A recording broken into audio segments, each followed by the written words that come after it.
একটা গল্প বলবো, সেই গল্প শোনার পর হয়তো ভালোবাসার প্রতি অন্ধবিশ্বাস উঠে যাবে। একটা ছেলে একসাথে 4টা মেয়েকে ভালোবাসতো। সেই 4টা মেয়ে ছেলেটাকে ভীষণ ভালোবাসতো, তবে ছেলেটা 4টা মেয়ের সাথে টাইম পাসে দিব্যি মেতেছিল। এভাবেই যাচ্ছিল তার দিন, ভালোই যাচ্ছিল। 4টা মেয়ের সাথে সে অনেক ফুর্তিতেই ছিল। এভাবেই চলতে চলতে ফেব্রুয়ারি মাস এসে গেল। ফেব্রুয়ারির 7 তারিখ রোজ ডে, সবাইকে ফুল দিতে হবে। এবার পড়ে গেল বিপদে। কি করে সে একসাথে 4 জনকে ফুল দিবে? তাই ফেব্রুয়ারির 7 তারিখ সকালে সে 4 জনকে ফোন দিয়ে 4 জায়গায় অপেক্ষা করতে বলল। তারপর সে বাড়ি থেকে বের হয়ে 4টা ফুল কিনে নির্দিষ্ট 4 জায়গায় গিয়ে 4 জনকে 4টা ফুল দিয়ে দিল। সেই 4 জন তো মহা খুশি হয়ে গেল একটি করে ফুল পেয়ে। তারপর সে সবার সাথে দেখা করে আবার বাড়িতে চলে আসলো। পরের দিন 8 তারিখ প্রপোজ ডে। তারপর আবার ফোন করে সবাইকে তাদের নির্দিষ্ট জায়গায় অপেক্ষা করতে বলল। পরের দিন আবার সে গিয়ে সিনেমার স্টাইলে সবাইকে অনেক সুন্দর করে প্রপোজ করলো। এটা দেখে মেয়েরা অনেক খুশি হলো আর তাকে আরো বেশি ভালোবাসতে লাগলো সবাই। আর এদিকে ছেলেটা সবার সাথে টাইম পাস করে খুশি মনে আবারও বাড়িতে চলে আসলো। পরের দিন ফেব্রুয়ারি 9 তারিখ চকলেট ডে। তিনি আগের মতোই সবাইকে এক এক জায়গায় অপেক্ষা করতে বলল আর 4টা চকলেট নিয়ে গিয়ে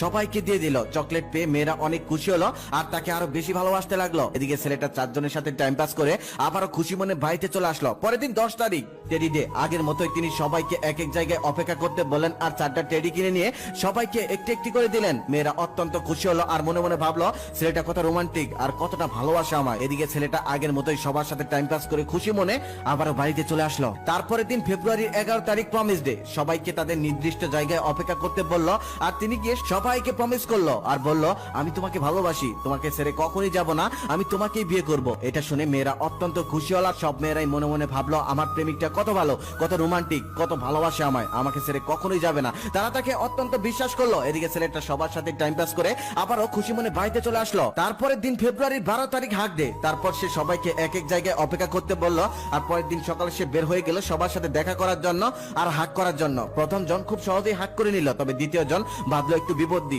সে হাক করবে না। সে বলল বিয়ের আগে আমি এসব করতে পারবো না। তখন ছেলেটা তাকে অনেক কিছু বলে ভুলিয়ে পালিয়ে হাক করে ফেললো। তারপর চলে গেল তৃতীয় জনের কাছে। তৃতীয় জন তো হাক করবেই না, অনেক কষ্টে অনেক বুঝিয়ে বাজিয়ে তারপর সে তার সাথেও হাক করে ফেললো। তারপর সে চলে গেল চতুর্থ জনের কাছে। সে কিছুতেই হাক করবে না। তারপর সে অনেক বুঝালো, অনেক ইমোশনালি ব্ল্যাকমেল করলো, তারপরেও মেয়েটা তার সাথে হাক করবে না। তারপর সে রাগ করে সেখান থেকে চলে আসলো। চলে আসতে আসতে তখন সে ভাবতে লাগলো প্রথম জনই কত ভালো, বলার আগে আমার সাথে হাক করলো, এরা মনে হয় আমাকে ভালোবাসে না। যে হাক করলো না তার কথা বললো সে তো আমাকে ভালোই বাসে না, ভালোবাসলে তো এমনটা আমার সাথে করতো না। এই বলে সে বাড়িতে চলে আসলো। পরের দিন ফেব্রুয়ারি 13 তারিখ কিস ডে। সবাইকে তাদের নির্দিষ্ট জায়গায় অপেক্ষা করতে বললো আর পরের দিন সকালে সে বের হয়ে গেল সবার সাথে দেখা করার জন্য আর কিস করার জন্য। প্রথম জনের কাছে যাওয়ার সাথে সাথে সে কিস করে দিল। দ্বিতীয় জনের কাছে গেলে একটু বিপত্তি বাঁধলো, তাকে একটু বুঝিয়ে শুনিয়ে তারটাও নিয়ে নিল। চলে গেল তৃতীয় জনের কাছে, সে কিছুতেই কিস করবে না। তারপর তাকে বুঝাতে লাগলো দেখো আমি তোমাকে ভালোবাসি, আমার অনেক ইচ্ছা ফেব্রুয়ারি প্রত্যেকটা ডে আমি পালন করব। সব কয়টা পালন করেছি, এটা আমারও ইচ্ছা ছিল না তোমার সাথে করার, কিন্তু ডে পালন করতে হবে তাই করতে হচ্ছে, প্লিজ বোঝার চেষ্টা করো। মেয়েটা তখন মনে মনে ভাবলো সত্যিই তো সে প্রত্যেকটা ডেতে আমাকে কিছু না কিছু গিফট করেছে। তারপর মেয়েটার মন নরম হয়ে গেল আর ছেলেটার কথা রাজি হয়ে গেল। ছেলেটা সেখান থেকে নিয়ে চলে গেল চতুর্থ মেয়েটার কাছে। সেখানে যাওয়ার পর অনেক চেষ্টা করেও সে তার কাছ থেকে কিস নিতে পারলো না। তখন সে চতুর্থ মেয়েটা রাগ করে বলল আমি তোমাকে ভালোবাসি, কিন্তু তুমি ভালোবাসার বিনিময়ে যে এমনটা চাইবে আমি এটা বুঝিনি, বিয়ের আগে আমি কোনো কিছু দিতে পারবো না। এই বলে রাগ করে মেয়েটা সেখান থেকে চলে গেল।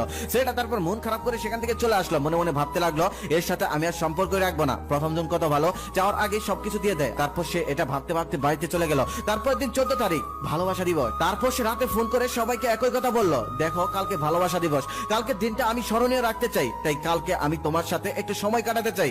এই কথাটা সবার কাছেই বললো। তারপর প্রথম জন খুব সহজেই তার কথায় রাজি হয়ে গেল আর দ্বিতীয় তৃতীয় জনকে বুঝিয়ে বুঝিয়ে সে রাজি করিয়ে ফেললো। আর চতুর্থ জন কিছুতেই রাজি হলো না, তার সাথে সম্পর্কই ছিন্ন করে ফেললো আর বলল তুমি আমাকে কখনোই আর ফোন দেবে না, আমি এখন থেকে আর কখনোই তোমাকে ভালোবাসবো না, কারণ আমি তোমাকে যেমনটা ভেবেছিলাম তুমি তেমনটা না। এই বলে সে ফোন কেটে দিল। পরের দিন ভালোবাসা দিবসে এক এক করে সে 3 জনের সাথে টাইম পাস করলো।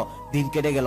সন্ধ্যাবেলায় সে ভাবতে লাগলো আচ্ছা এরা এত সহজে আমাকে এত কিছু দিয়ে দিল, এরা তো অন্য কারোর সাথেও এমনটা করতে পারে, এদেরকে তো কখনোই বিয়ে করা যাবে না। তাদের প্রতি থেকে বিশ্বাস উঠে গেল তার। যে প্রথম মেয়েটা তাকে সব থেকে বেশি বিশ্বাস করেছিল, বলার সাথে সাথে সবকিছু দিয়ে দিত, তাকে সে আরো বেশি খারাপ ভাবতে লাগলো। সে মনে মনে ভাবতে লাগলো ওই সব থেকে খারাপ, না হলে কি এত সহজে এত মূল্যবান জিনিসগুলো দিয়ে দেয়। তারপর সে 3 জনকে সন্দেহ করতে লাগলো আর মনে মনে ভাবতে লাগলো এদেরকে বিয়ে করা যাবে না, এদেরকে বিয়ে করলে আমি কখনোই সুখী হতে পারবো না। তারপর সে 3 জনকে খারাপ ভাবতে লাগলো আর সেই 4 নাম্বার যে তাকে কোনো কিছুই দেয়নি তাকেই ভালো ভাবতে লাগলো। তারপর তার কাছে দেওয়া তার কুপ্রস্তাবের ক্ষমা চেয়ে তাকে বিয়ে করে ফেললো। মাঝখান থেকে যারা তাকে বিশ্বাস করে দেহ দিয়েছিল তারা হয়ে গেল তার কাছেই নষ্ট। খেয়াল করে দেখবেন ছেলেরা গার্লফ্রেন্ড হিসেবে মডার্ন মেয়ে পছন্দ করলেও বউ হিসেবে নম্র ভদ্র সাধারণ মেয়েটাকে পছন্দ করে। আরো একটা সত্যি কথা হলো 99% মেয়েরা বিশ্বাস করে ঠকে যায়। তারা বোকা, তাই তারা ফাঁদে পা দিয়ে দেয়। প্রথমবার বিশ্বাস করে ধোঁকা খায়, তারপর নিজে থেকে নষ্ট হয়ে যায়। তাই সবার কাছে একটা কথাই বলতে চাই, যদি কোনো ছেলে তোমাকে মন থেকে ভালোবাসে তাহলে সে তোমার সাথে কখনোই নোংরামি করবে না।